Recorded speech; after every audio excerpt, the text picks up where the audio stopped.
All right, we're going to look at this introduction to the book of Deuteronomy, the last book of the Pentateuch, for us to study together here.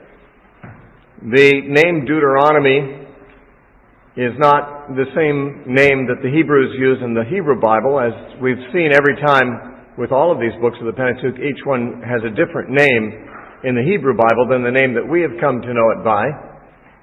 And in the Hebrew Bible, the name of each book, at least of the Pentateuch, generally comes from the opening line. In many cases, it's the opening word of the book. And in this case, it's simply from the opening phrase, the word devarim, which means words. And so the opening words, of course, of the book are, these are the words which Moses spoke to Israel. So from the phrase, these are the words, the word words is taken as the primary Hebrew title for the book. Now, the word Deuteronomy comes from deuteros, which means second, and nomos, which means law in Greek. And this is the name of the book that was given in the Septuagint, the Greek translation of the Old Testament, back in the 3rd century BC, when the Jewish committee in Alexandria decided that it was important to translate the Hebrew Scriptures into the language that more people were understanding and speaking in their day, which was Koine Greek. And so the Bible is translated into Greek in the 3rd century BC. That translation is called the Septuagint, and they gave Greek names to the books, and it's from those Greek names that we take our English ones. The Greek name was Deuteronomion, which is like Deuteronomy. And they took that from what most scholars would say was a mistranslation of the Hebrew in chapter 17, verse 18, where it's talking about a time when Israel would have kings. It anticipates that.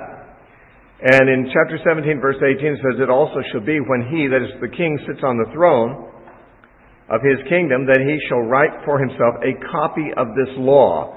Now in the Hebrew it says a copy of this law. But in the Septuagint, they translated a Deuteronomy,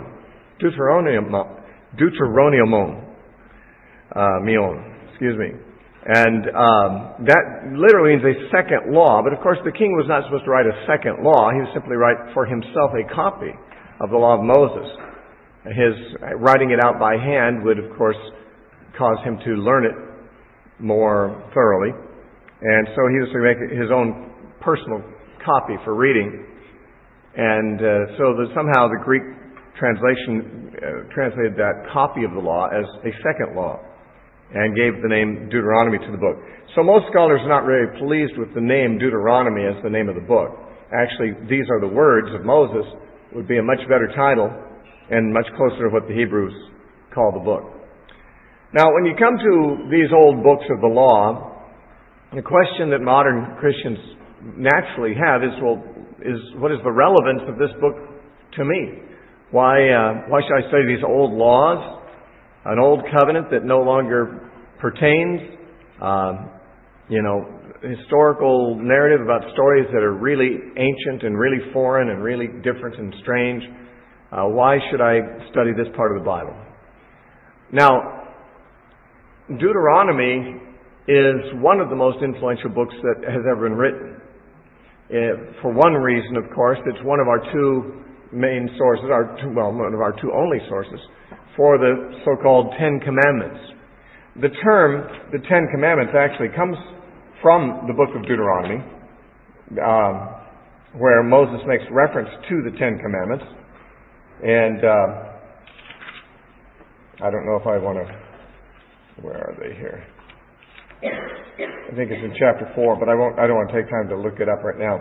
But, of course, the Ten Commandments are originally given in chapter 20 of Exodus, but they're not there referred to as the Ten Commandments. That expression that we have come to use comes actually from Deuteronomy, as we shall see as we study it.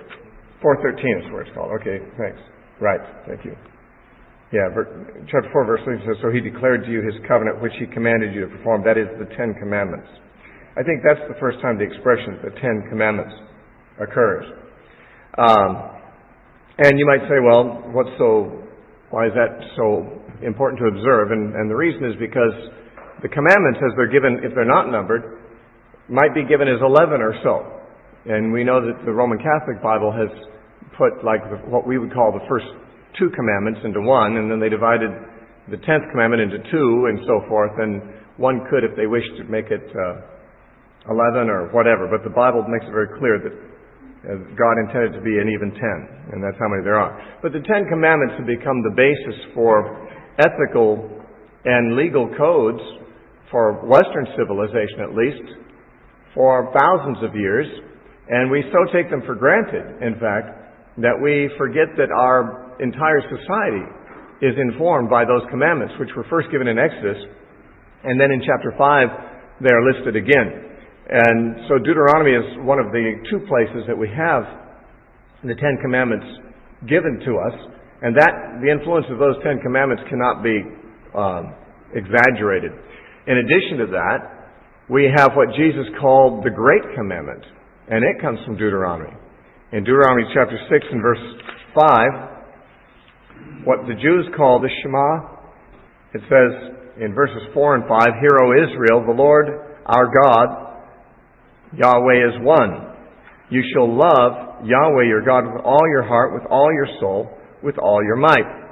Now, that's a very familiar verse to Christians, and it should be, because Jesus gave it as the first and great commandment of the law. It is not found in the other books of the Pentateuch, and therefore Deuteronomy is the book that supplies us with the Great Commandment as well as with the 10 Commandments. And as I said, the Jews call that the Shema. The first word in verse 4 is Shema, which means hear. Hear, O Israel. And the devout Jews actually speak the Shema every morning and every evening. And they begin the synagogue services by a recitation of it. "Hear, O Israel, the Lord our God, the Lord is one, and you shall love the Lord your God." And so Jesus indicated that that particular statement is probably the most important statement in the whole Old Testament. And it, like the 10 Commandments, is found in Deuteronomy. Only, unlike the 10 Commandments, it is found exclusively in Deuteronomy. That is, originally, I should say, because it is quoted later. One other value of the book of Deuteronomy is that it provides a historical supplement for the book of Numbers. Some of the stories in Numbers and even in Exodus of the wilderness wandering are recounted in the speeches that Moses gives in this book, and it supplies details that you wouldn't find simply in the stories in Exodus or Numbers. In fact, sometimes the information seems to be so different that you wonder if it's contradictory, but it's not. It simply gives more of the story, a little bit like the 4 Gospels supplement each other, or like the books of Chronicles supplement the history in Samuel and Kings. If you haven't studied Samuel and Kings and Chronicles, you may not realize that, but the book we call 1 Chronicles is parallel to 1 and 2 Samuel. And the book we call 2 Chronicles is parallel to 1 and 2 Kings, and gives additional information about the same historical period and the same personages and so forth that are described in Samuel and Kings. We have more information about many of them in Chronicles, and that's true of Deuteronomy supplying historical supplements also for the stories that we've already studied in Exodus and Numbers. There was a time when Israel had forgotten the law for generations. It's hard to imagine, but it was true. And it was during the time of the kings of Judah. Josiah, one of the few good kings that Israel had, he tried to bring about reform in Israel. And he did bring about reform. It was too little and too late. The nation was already on the path to destruction. And although Josiah did succeed in bringing about reforms in the nation, he didn't save the nation finally, because after his death they went back to their own evil ways. But his reforms probably did preserve the nation a little longer than it would have otherwise. And those reforms were brought about through, apparently, the book of Deuteronomy. Because in Josiah's day, the temple had fallen out of repair for many years, and so he was putting a lot of money into refurbishing and restoring it. And Hilkiah, the old priest, actually found a copy of Deuteronomy in the temple archives, and they didn't know what it was. They were so unfamiliar with the law that when they found the scroll of Deuteronomy, they didn't even know what it was. And the priest read it to see what it was, and he realized it was something important, so he took it to the king. And King Josiah read it, and he realized that Israel had neglected this law against the warnings that are so often given in Deuteronomy, and had experienced the judgment of God, and was in danger of worse judgments from God. And therefore Josiah feared God, and he called the nation to repentance, and he began to get rid of all the idols and the high places and so forth that were in Judah at the time. And it was this book, Deuteronomy, that brought about those reforms. You see that in 2 Kings chapter 22 through 23. Now, Jesus apparently really liked the book of Deuteronomy. When he was tempted by the devil in the wilderness, he quoted Scripture 3 times. There were 3 temptations. He quoted Scripture each time to refute the temptation and to overcome the temptation. Each time he actually quoted from Deuteronomy. He didn't quote from any other book. Altogether in his ministry, Jesus quoted Deuteronomy 10 different times. And that's quite a few for the shortness of the account that we have of Jesus' life. We only have about 40 days of his life recorded. They span about 3.5 years probably, but there's probably 39 or 40 actual days that are on record of the life of Jesus. And in that time, we have 10 different times that he quoted Deuteronomy. Obviously, it weighed heavily in his thinking. The New Testament quotes Deuteronomy over 80 times. There are only 6 books of the New Testament that don't quote Deuteronomy at all. That means there's 21 books of the New Testament that quote Deuteronomy. And it is quoted more times in the New Testament than any other Old Testament book besides the Psalms and Isaiah. When it comes to favorite Old Testament books to New Testament writers, the one they quoted the most often was Psalms. The second was Isaiah, and third was Deuteronomy. And so it's interesting that this book, not even the first time that the laws are stated, because many of these laws in Deuteronomy were first stated in either Exodus or Leviticus, or even in Numbers sometimes. And yet this book figured so prominently in the thinking of the New Testament writers. Obviously, they saw it as relevant. You know, we sometimes think, well, this is the Old Covenant. We live under the New Covenant, so, we don't have anything to gain by reading the law. Well, the disciples apparently didn't realize that. The Old Testament was the only Bible they had, and they made very good use of it. And they saw virtually all of their teachings. All the teachings that Jesus gave, all the teachings that the apostles gave. They were able to cite Old Testament authority for them. Jesus brought a new covenant, but he didn't bring new truths, really, that were not found in the Old Covenant. Even his teaching about loving your enemies and so forth, that people think of as a radical departure from Old Testament religion, that was not a departure. You find the need to love your enemies in the Old Testament as well. It's commanded. Really, what Jesus and the apostles taught were the things that had been the mind of God all along. Things that are actually in the Old Testament and in the law, but which the Jews of their time had neglected, twisted, or watered down with their traditions. And so Jesus and the apostles actually restored and recovered truths from the Old Testament and recognized which ones were the weightier matters of the law and which were not.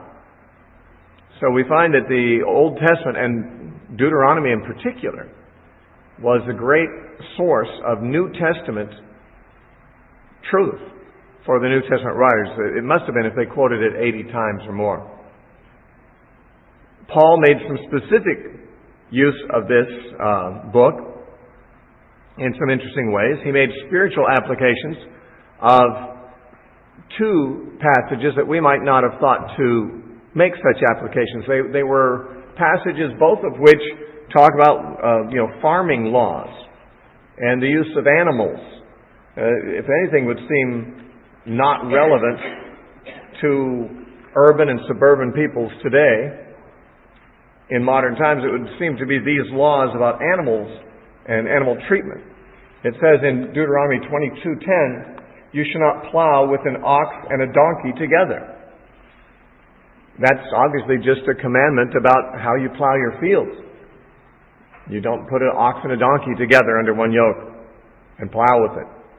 Well, the Apostle Paul was no doubt alluding this in 2 Corinthians chapter 6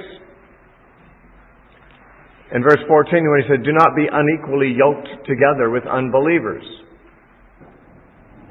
Unequally yoked, like a donkey and an ox under the same yoke, because a donkey was an unclean animal to the Jews. An ox was a clean animal. Christians are clean. Unbelievers are unclean. You don't yoke the clean and the unclean together, Paul said. And he was no doubt spiritualizing this particular law. Another case that always strikes me as similar in Paul is how he took Deuteronomy 25, and he did this twice, this same passage. Deuteronomy 25:4 says, "You shall not muzzle an ox while it treads out the grain." Now that obviously means that while the ox is pulling the millstone around to crush the grain, that the ox should be allowed to feed itself. It should not be muzzled while it works. And Paul quotes that twice.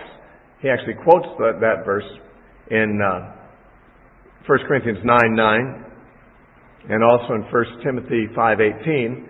And in those places he applies it to Christian ministers. In fact, in 1 Corinthians 9:9, he quotes, "As it is written, you shall not muzzle the ox that treads out the grain." Then he says, "Does God care for oxen? Or does he say this altogether for our sakes?" And then he goes on to say, well, he's talking about those who who labor in the gospel. That they're like oxen, they're servants, and they need to be able to eat. So he actually makes an appeal for the support of Christian workers from this. But you can see these are laws that we might not have gotten anything out of, because we don't have cattle, we don't have plows, we don't tread out grain, we don't have millstones in our homes. And so we might think, oh, this is not relevant. But Paul actually saw in these commands about animals even something of the heart of God and a principle, spiritual principle, that he thought applied to us. So that means that there may be far more in the law and in Deuteronomy than we would see on the surface, that the Holy Spirit can show to a Spirit-filled believer like Paul himself. There are things that the book of Deuteronomy said about curses that Paul also made use of. In Deuteronomy 21:23, he said, curses is everyone who does not abide by everything written in this law.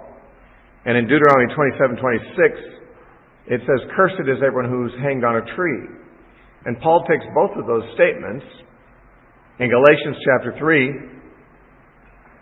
verses 10 through 13, and he points out that everyone who's under the law is under a curse, because Deuteronomy says, cursed is everyone who does not abide by everything written in the law. But then he says, Jesus became a curse for us, because it says, cursed is everyone who hangs on a tree. So he's basically saying that Jesus took upon himself the curse of the law for us. And interestingly, he found a way to do so without sinning. You know, the curse of the law essentially is upon those who sin most of the time. It's you sin, you come under God's curse. Now, how could Jesus come under a curse for us without himself sinning? How could he bring the curse of the law upon him? Well, there was one curse in the law, in Deuteronomy, that came on a person through no fault of his own. And that was if he was hanged on a tree. And so by Jesus being hanged on a tree, he did not commit a sin by hanging on a tree. There's no command, thou shalt not hang on a tree. A man hanged on a tree was always hung there by someone else. And so Jesus absorbed the law's curse by coming into that condition of the law's curse, of being hung on a tree. And so Paul makes what we might consider a rather esoteric theological point, depending entirely on these statements in Deuteronomy. Also, in Romans 10:8, Paul felt that the doctrine of justification by faith can be found in Deuteronomy. Now, you wouldn't expect to find such a doctrine in a book of the law, since we usually think of the law as something, contrary to justification by faith. But Paul didn't see it as contrary at all. In fact, he quite naturally felt, that he could support his doctrine from the law, and in this case from Deuteronomy itself. In Romans 10:8, Paul said, what does it say? Well, actually, we need to read a little bit. Yeah, we can do that. I want to read earlier. Let's read a little earlier. Verse 5. For Moses writes about the righteousness which is of the law. It says, the man who does these things shall live by them. Now that's not from Deuteronomy, that's from Leviticus. But he says, but the righteousness of faith speaks in this way. Now he contrasts Leviticus with what he's about to quote in Deuteronomy. Leviticus says, the man who does those things shall live by them. So Paul's saying, this is what justification by law would require, that you have to live by the law completely. But the righteousness of faith, or justification by faith, speaks in this way. And now he's quoting from Deuteronomy Chapter 30, verse 14.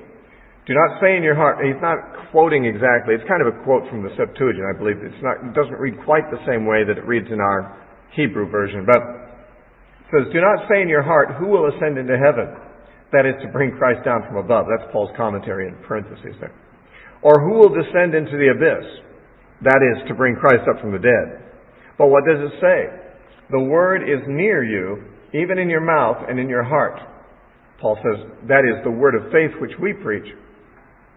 That if you confess with your mouth the Lord Jesus and believe in your heart that God raised him from the dead, you'll be saved. Now you might wonder how Paul sees this passage in Deuteronomy as teaching justification by faith, since it doesn't mention justification or faith. But if you look over at the passage in Deuteronomy 30, you'll see Deuteronomy 30 in verse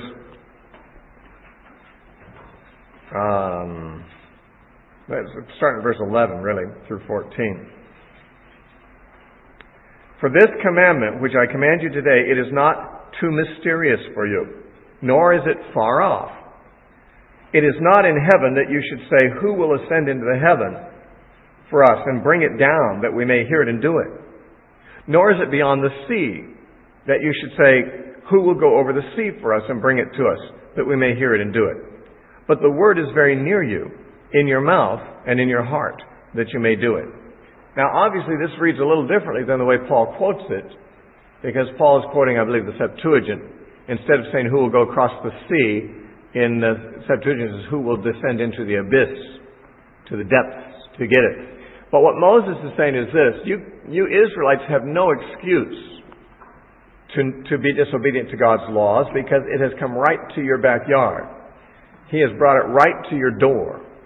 Other nations might not be able to get it like you can. They might have to ascend into heaven to bring it down. But God brought it down to you. They would have to cross the ocean to get it from you. But you don't have to cross any oceans. It's right here. You can't argue that the law is inaccessible to you. You can't say, well, who's going to go to heaven and bring down the law of God? Or who's going to cross the sea to some foreign nation and bring the law back to us? You don't have to talk that way. God already brought it down. He brought it down to your land where you are. You don't have to travel to get it. It's not inaccessible.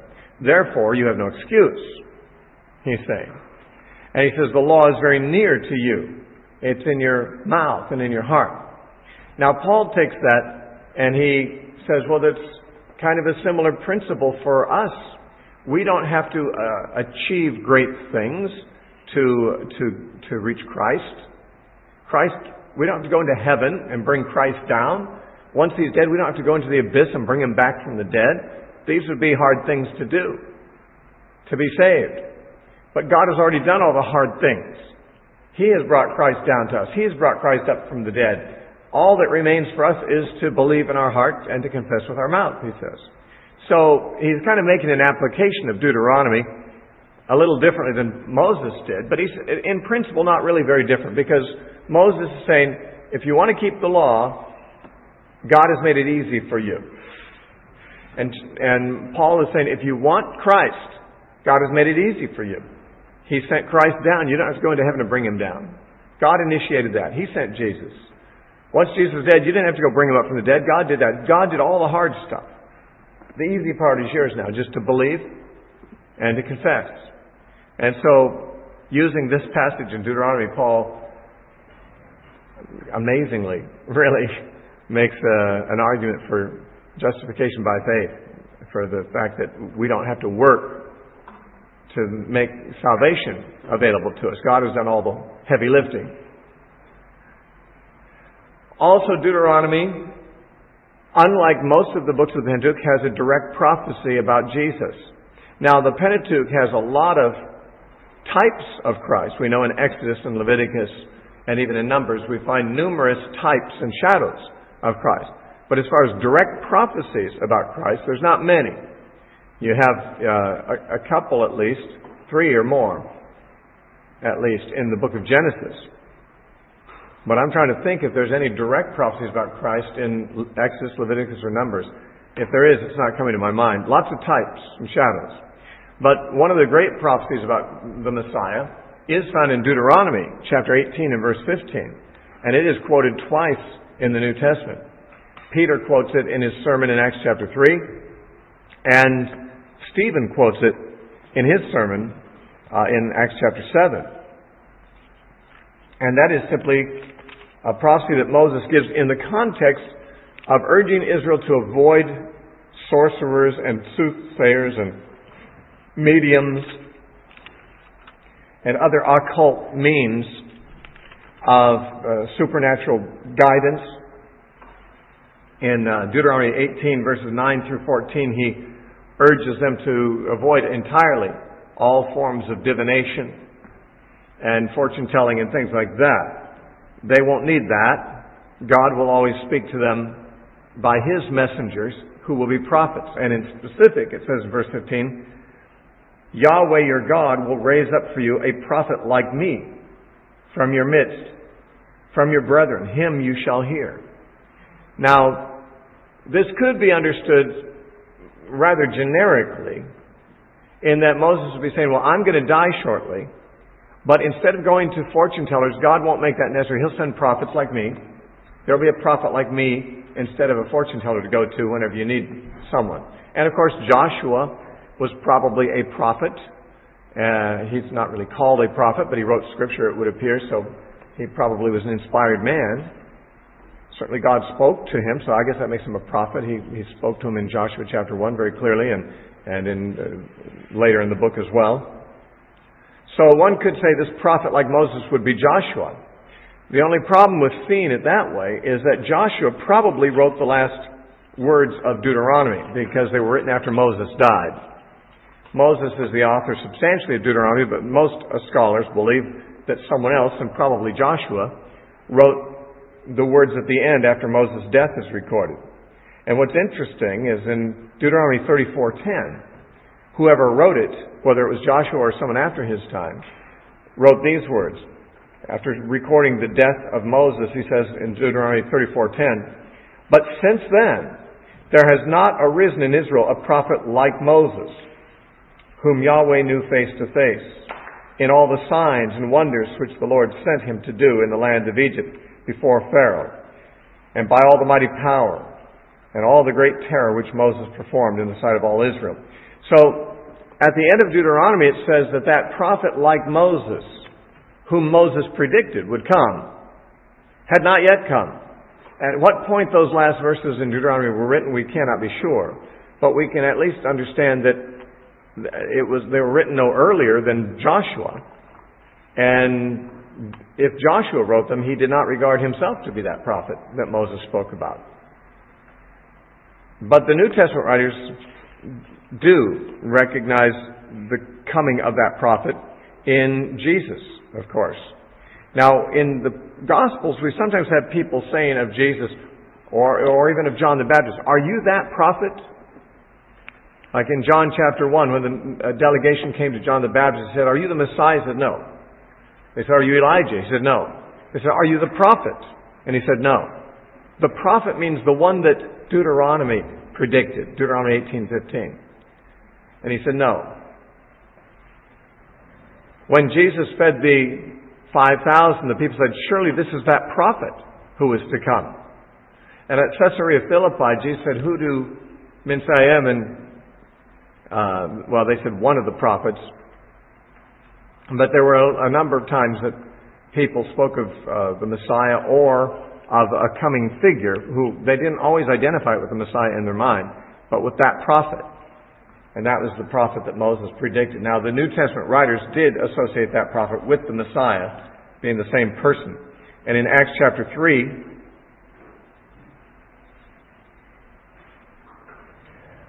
verse 22, Acts 3:22, Peter said, "For Moses truly said to the fathers, 'The Lord your God will raise up for you a prophet like me from your brethren. Him you shall hear in all things whatsoever he says to you. And it shall come to pass that every soul who does not hear that prophet shall be utterly destroyed from among the people.'" So Peter, of course, is taking that prophet to be a reference to Jesus. And he said that any Jew who does not listen to Jesus, as Moses predicted, will be cut off from the people. That is, a Jew who does not believe in Jesus is not part of the people of Israel anymore. They're cut off from the people. And Peter quotes Moses as his authority on that. In Acts chapter 7,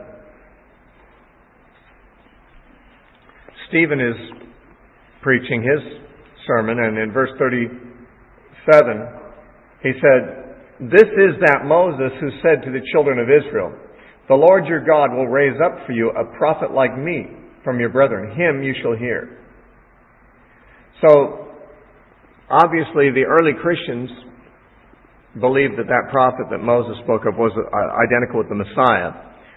Moses didn't say it would be the Messiah, but he did say there would be a prophet like him. And there had not arisen a prophet after Moses until Jesus came, who did the signs and wonders, and who spoke to God face to face, as Moses had, until Jesus came.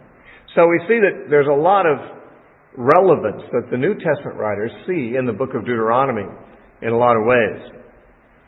Now, the authorship of every book is significant, especially for biblical books, because it's important to know whether a book was written by somebody who was inspired or not. A book doesn't become inspired simply by someone putting it within the Bible. And Christians often don't think that through as much as they probably should. We just assume, well, if it's between the leather covers, it must be inspired. Well, how did it get in between the leather covers is the question. Why is it there and other books are not that were written? What constitutes a worthy addition to the canon of Scripture? And when the Old Testament Scriptures are being considered, the answer is, obviously, it has to be written by an inspired prophet. The New Testament was written by apostles, but the Old Testament was written by inspired prophets. And therefore, a book like Deuteronomy or any other book has to be considered, was it written by an inspired prophet or not? And you know, because from our introduction to the Pentateuch, I pointed out that modern scholarship likes to dispute the traditional authorship of many Old Testament books, especially the ones that show clear supernatural evidence of prophecy in them. For example, Isaiah and Daniel, two of the books that have the most stunning predictive prophecies. Modern scholarship likes to say they were written after the fact, written by not the people that they're claimed to be written by, and so forth. Likewise, for over a century now, about a century and a half at least, modern scholars have been toying with the idea, in fact, modern scholars, many of them just assume the idea to be correct, that Moses didn't write the Pentateuch, didn't write any of these books that we're reading, that they were written much later than his time, perhaps in the 7th century or later, BC. And that's still 7 centuries after Moses. And so they don't really recognize Moses as the author. But there's no compelling reason to go their way.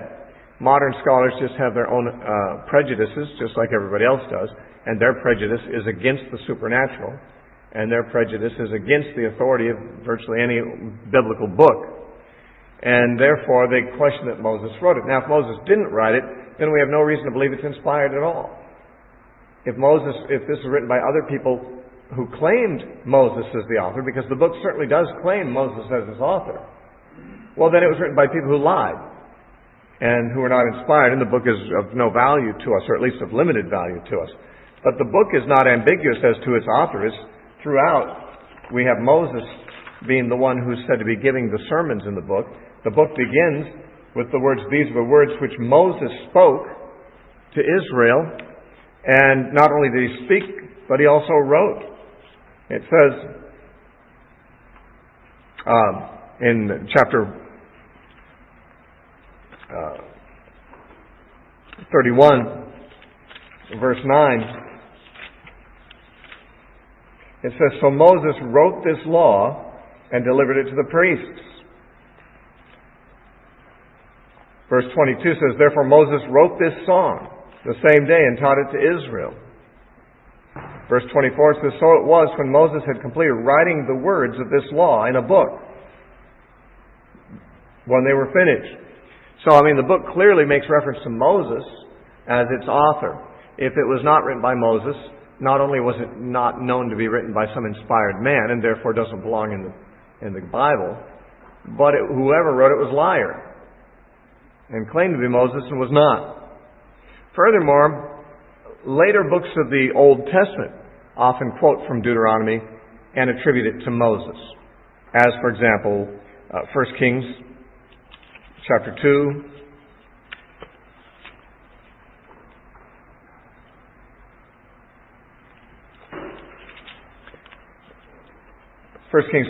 and verse 3 says, "And keep the charge of the Lord your God, and walk in His ways, to keep His statutes, His commandments, His judgments, as it is written in the law of Moses, that you may prosper in all that you do and wherever you turn." Now, though it doesn't mention Deuteronomy, it talks about keeping the law so that you may prosper. And that is what Deuteronomy promises to the Jews. If they will keep His law, that they will in fact prosper as a result. And in 1 Kings chapter 8 and verse 53,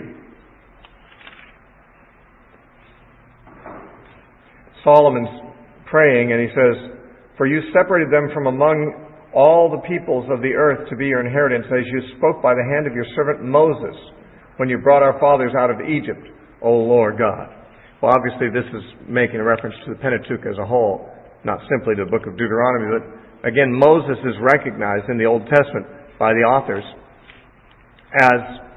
as the author of the whole Pentateuch, including Deuteronomy. Jesus and the New Testament writers quoted directly from Deuteronomy and applied it to Moses. We saw a moment ago, we read Peter's words in Acts chapter 3. He said, "For surely God spoke through Moses." And then he quoted Deuteronomy chapter 18. Jesus mentioned that the law about divorce that's found in Deuteronomy 24 was also from Moses. Jesus was clear on that in Matthew chapter 19, verses 7 and 8. They said to Jesus, "Why then did Moses command to give a certificate of divorce and put her away?" They're referring to Deuteronomy 24. And Jesus said to them, "Moses, because of the hardness of your hearts, permitted you to divorce your wives, but from the beginning it was not so." He recognized that law about giving a writing of divorcement in Deuteronomy was from Moses. Jesus confirmed that Moses had done so. We saw Acts 3:22 through 23 a moment ago, where again we have Moses named as the author of material that we find in Deuteronomy. Also in Romans chapter 10,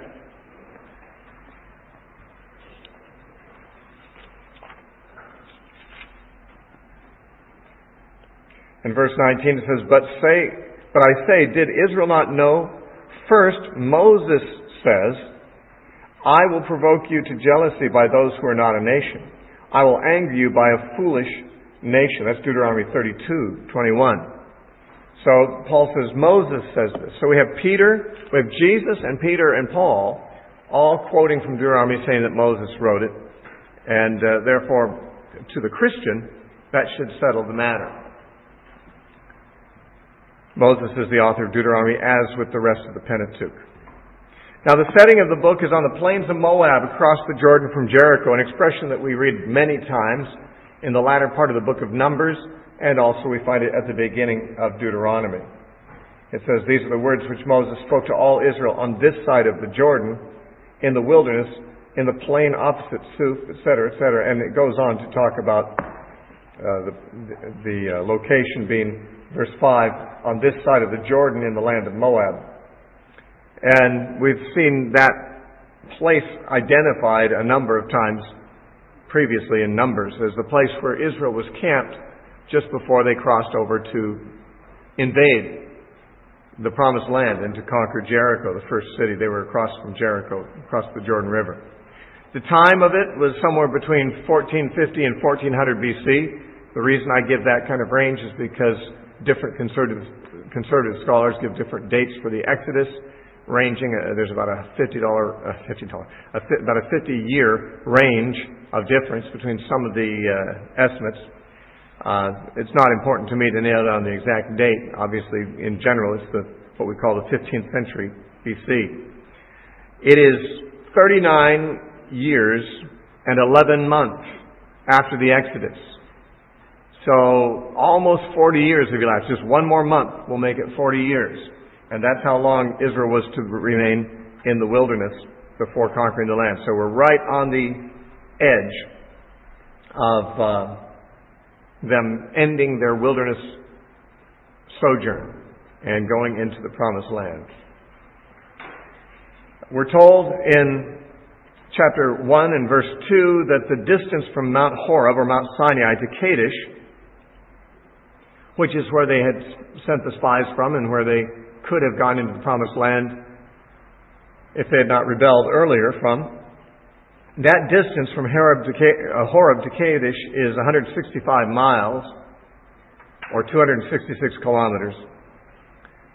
And we're told in chapter 1 verse 2 that that's an 11 days journey on foot. That is, they could have gotten there in 11 days from Mount Sinai, but instead they wandered for 38 more years after they left Mount Sinai, and they were slow travelers because they were slow learners, and that's why they didn't get there in 11 days. They got there in 39 years instead. By the way, Horeb is the term that's always used for Mount Sinai in the book of Deuteronomy. We've seen previously, originally when we first encountered Mount Sinai in the book of Exodus, we found that it was alternately called Sinai and Horeb, but in Deuteronomy it's always called Horeb. At the time that Deuteronomy is written, Moses' death is imminent. He actually dies at the end of the book, and the book is mainly comprised of his final sermons, which might have all been given within a day or two of each other. We don't know. But the entire book could have occurred within the last few days of his life, and then he dies at the end. His death is said to be imminent in chapter 31, verses 1 and 2, and of course, we do find his death recorded in chapter 34. And as soon as he died, Israel crossed the Jordan River under Joshua's leadership. And even at this time, Joshua had already been appointed to replace Moses. So we'd say Moses was perhaps what we call a lame duck leader, but he's not really a lame duck at all. He's still the prophet of God. His successor is already in place, but everyone's going to respect Moses until he's gone. And so these are the final days of Moses' life. Now, let's talk about the contents of the book of Deuteronomy. The book of Deuteronomy actually looks backward at the history behind them and looks forward at the conquests ahead and how they will live in the land. Essentially, the first 11 chapters are retrospective. They look back at what God has done for Israel in the past since they left Egypt. And it is history with a purpose. It is the purpose of reminding them that the thing that God has promised to do for them in the future resembles very much what He's already done for them in the past. He often shames them for their earlier lack of faith when they would not go into Canaan when their fathers, this is the second generation here, but when the first generation would not go into Canaan because of the giants there. We're going to read in the first chapters about how the Edomites conquered their land from giants who were there, and the Moabites conquered their land from giants that were there before them. In other words, God was able to give the land He gave to Moab and to the Edomites despite the hostility of giants that were there at the time, and yet Israel had not been able to trust God to defeat giants for them. But looking backward, the first 11 chapters pretty much. And then from chapters 12 to the end, kind of looking forward at the coming into the land and how things will be then. Actually, some of the rules that were given in Leviticus or in some of the earlier books are slightly modified in Deuteronomy chapters 12 and following because, well, they're going to be a new circumstance, a new situation. The laws that were given before were suitable for people wandering in a desert, and some things are changing when they move into a settled situation. The outline of the book, we've got an introduction in the first 4 verses of chapter 1, and we have essentially 3 discourses of Moses. Some would say 4. It depends on how you group the final material. The first discourse is short, chapters 1 through 4, essentially. Near the end of chapter 4, there's the appointment of 3 cities of refuge on the east side of the Jordan, and that's not technically part of the discourse. And the last few verses of chapter 4 also introduce the next discourse, which is chapter 5, essentially, through 26.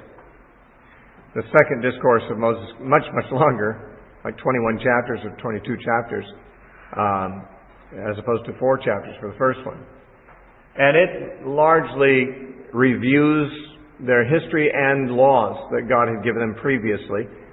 Some new laws are given as well, but there's a lot of review and expansion on the covenant stipulations that God had given them. Chapters 27 and 28 are a strong warning about the need to be obedient to the covenant and the law, and not to depart from it after Moses is gone, and the blessings that will come upon them from God if they are obedient, and the curses, which are enumerated in much greater detail than the blessings are. If they would depart from God's covenant, there'd be great curses upon them. And these blessings and curses are found in chapters 27 to 28. The third discourse is a couple chapters long. 29 and 30 make up the third discourse of Moses. Largely a reaffirmation of the covenant. Before Moses leaves, he confirms the covenant. And then the rest of the material could be called appendices. Some would make them a 4th discourse of Moses, and I don't suppose there could be any objection to doing that. I mean, they are Moses speaking, and yet each of them has its own separate character. You know, you could group them all into a 4th discourse, or you could see them, as some do, as appendices to the book. Like you've got your 3rd discourse that's essentially done, then there's some other interesting miscellaneous stuff to include. As in chapter 31, most of it is instructions for the priests, Levites, and Joshua, special instructions about what they shall do, about reading the law every 7 years to all the people, and so forth. And then there's Appendix 2, I would call it, the Song of Moses. Certainly a discrete section by itself. Chapter 31, 30 through chapter 32 is a song that Moses wrote and apparently sang. It is, we could say, his swan song. He sang before he died, and it was instructional and warning to Israel about their future. It is a prophetic song. And then there's another, probably best seen as another appendix, Moses' final blessing of the people in chapter 33. And then the final closing would be the death of Moses, which is what chapter 34 is concerned with. And so that's what we'll find in the book. Now, if you turn the sheet over that I've given you, I need to quickly go over some things here. Since the middle 1950s, Bible scholars have tended to look at the structure of Deuteronomy through the grid of a theory presented by a man named G.E. Mendenhall in 1954. He studied ancient Hittite suzerainty treaties. Now, we don't even know the word suzerainty, most of us, but it's a good word, suzerain. A suzerain is a great king who conquers lesser kings and puts them under tribute. And therefore, the lesser kings who are under a suzerain are called vassals. You're probably more familiar with the word vassal than suzerain. At least I grew up knowing what a vassal was, but not what a suzerain was. But these are two things like each other, sort of like a king and subjects, a suzerain and his vassals. A suzerain was a great king who had conquered lesser kings, and they were his vassals. He put them under tribute. And there were, in the days of the Hittites, in the 2nd millennium BC, which is the period of time that Moses lived, some of these treaties have been discovered. And these suzerainty treaties are really a treaty between the suzerain and his vassals, defining what he expects of them and what he will provide for them in terms of the covenant they have if they remain loyal to him. And almost all Old Testament scholars now just assume that Mendenhall is correct, that this resembles an ancient suzerainty treaty, and that God is like the suzerain and Israel is a vassal, and that Deuteronomy takes the same form as these old treaties do. Now, it is possible to exaggerate the similarities. The similarities in the structure of Deuteronomy are not precisely exactly parallel to those of the Hittite suzerainty treaties, though there's also much later Assyrian suzerainty treaties, and some scholars have tried to say it resembles those. Deuteronomy's structure isn't exactly like either the Hittite or the Assyrian suzerainty treaties, but much closer to the Hittite ones. And that has something to say about the early composition of the book, if correct. That is, if the book was composed to resemble an ancient suzerainty treaty between God and Israel, then the fact that it resembles the Hittite suzerainty treaties of the second millennium BC would place its writing most naturally in the time of Moses, which would go against modern scholarship's ideas that it was written much later, like in the 7th century BC in what we call the Assyrian period. It's some of these people who want to late date Deuteronomy who try to say that it resembles more the Assyrian suzerainty treaties, but it doesn't. It resembles more the Hittite ones. Now, I'm not 100% enamored with the whole suzerainty treaty comparison anyway, but I'm not a scholar, and I don't, these are things that scholars are interested in, but it might have some edifying value to consider it briefly, that when a great king would conquer lesser kings and put them under tribute, they'd make a covenant where the greater king would be the protector and in some ways the provider for those loyal vassals that were in covenant with him. And the vassals, of course, had to be 100% loyal and law-abiding. And this certainly does resemble the relationship that God had with Israel. Israel was a kingdom, but God was the great king who was over them. They certainly had to pay tribute to him. That's what their tithes were for. He made laws for them. He required loyalty from them. He promised to give them things if they were his loyal people. He was in a covenant relationship with them. So, it's appropriate enough. I don't know how artificial it is to try to force this into that pattern, but there is a general typical pattern that the Hittite suzerainty treaties followed in terms of their composition. They begin with just a preamble explaining what it was, such as we might see the opening verses of Deuteronomy Chapter 1 as a preamble. And then the suzerainty treaties would have a historical prologue where it summarized the historical relations between the suzerain and the vassals. And we certainly have something like that in chapters 1 through 4, where Moses summarizes the history of God's dealings with Israel in the wilderness and his making a covenant with them and protecting them and doing all kinds of things like that. And then there'd be a section of general stipulations of the treaty. That is what's required of the vassals, followed by a section of more specific stipulations of the treaty, like the sort of a summary of the general stipulations comes first, followed by a more detailed and specific treatment of these stipulations. In Deuteronomy chapters 5 through 11 could be seen as these general stipulations, and chapters 12 through 26 as the more specific stipulations of the treaty. Then the treaties would have some kind of arrangement made for how copies would be preserved and how the treaty would be perpetuated and continued through generations. And chapter 27 of Deuteronomy is often seen as corresponding to that aspect of such a treaty. Now, suzerainty treaties also had enumerated blessings or benefits that the suzerain would give to the vassals if they were obedient, but also punishments and curses that would come upon them from the suzerain if they were disobedient.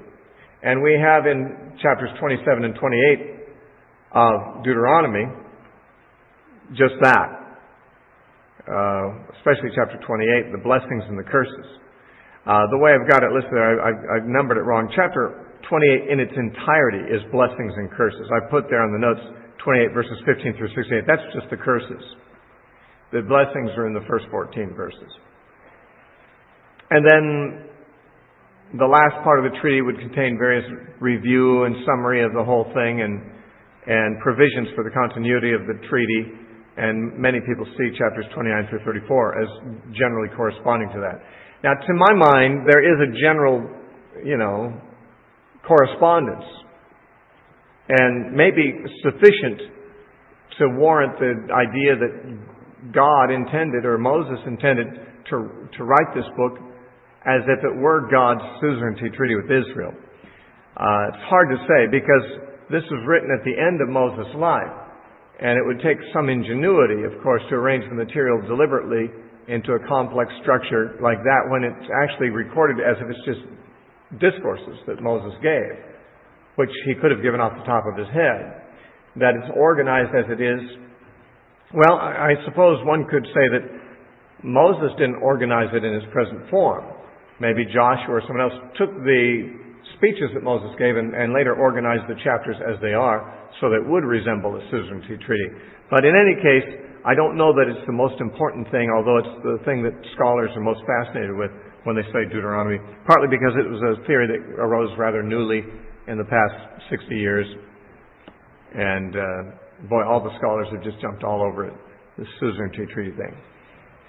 Now, we don't have to talk about all of this, but in your notes I gave you a list of some of the parallels between what's called the Book of the Covenant in Exodus, chapters 21 through 23, and Deuteronomy, to give examples of how Deuteronomy repeats and expands on some of the stuff that we've already seen. The law of Hebrew servants is in Exodus 21 and in Deuteronomy, and the laws about murder, kidnapping, marriage to a woman that's been seduced, oppression of weak and helpless people like orphans and widows and strangers, the laws of charging interest on loans, of taking pledges from the poor for collateral for a loan, the law of the firstborn, laws about eating meat not properly butchered, the laws about false witnesses and what their penalties will be when they're found to be false, the demand for impartial justice in the courts, that is not favoring the rich or the poor, but just being just, the need for kindness to your neighbors, including your enemies, the Sabbath year, the Sabbath day, oaths should be taken only in the name of Yahweh, 3 annual festivals, and the law of first fruits, and don't boil a kid in its mother's milk. These are all different laws you find in Exodus chapters 21 through 23, which have parallels. They're repeated, they're expanded on in Deuteronomy. So you can see how Deuteronomy takes the old law, repeats it, and applies it. In fact, the way that Deuteronomy typically does it, it will state the law briefly, and then it will preach on it. That is, Moses will state the law that they already had received. Then he'll give a sermon or an expansion or an exhortation about that particular law. In your notes, I've given you some examples, some passages of examples of that pattern. That's kind of a normal pattern in Deuteronomy to do.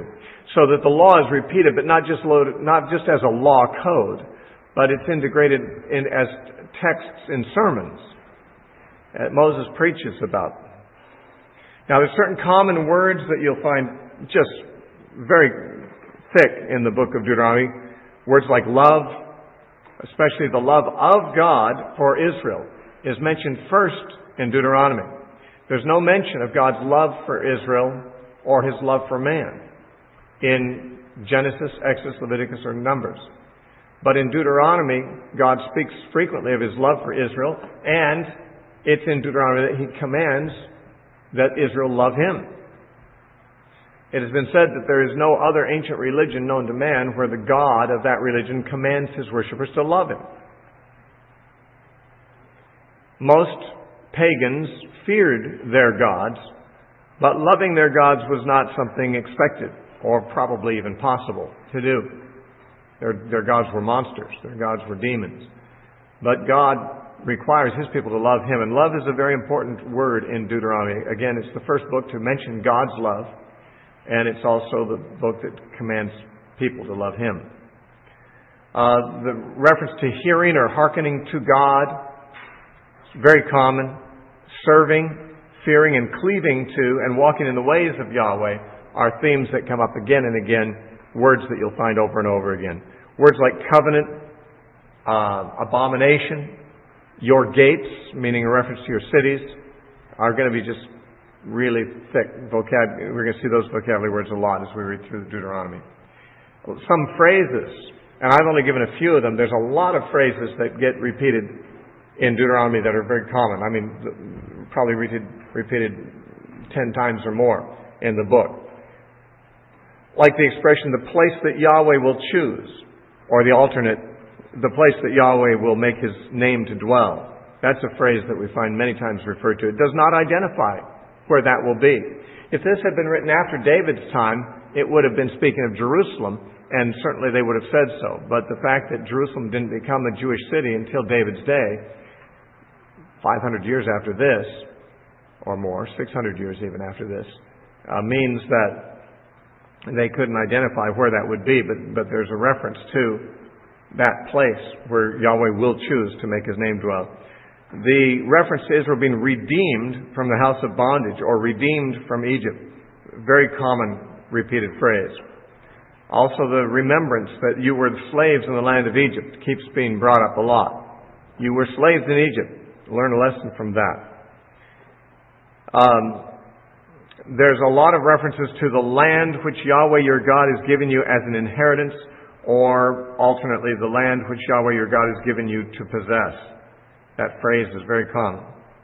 Also the expression that you may prolong your days in the land comes up lots of times, which of course has the implication that they might not. He always says, do this so that you may prolong your days in the land. Which is to say, if you don't do what I say, you won't prolong your days in the land. You won't be there for long. And this, of course, echoes what we've seen in Leviticus and what we've pointed out previously, that Israel's claim to the land was not unconditional. There's not some unconditional claim that Israel has to the land. God always told them what terms He was giving them the land upon. And that if they would violate those terms, they would be thrust out of the land. And so, again and again, He says, do these things and obey me and keep my covenant so that you can prolong your time on the land. So, of course, the implications for today about that are always interesting, because there's dispute over the claim to the land of Israel today. And many Christians would say that they have a divine claim on the land. Maybe they do. Maybe they don't. But we wouldn't know it from just saying so. We'd have to look at Deuteronomy and see whether they've kept the terms that God said would be the terms of them being able to keep the land or not. It's not enough just to say they got it. The question is, has God promised it to them in their present condition? Anyway, that's our introduction to the book. We'll start with chapter 1 when we come back from a break and move through it as we have the previous books.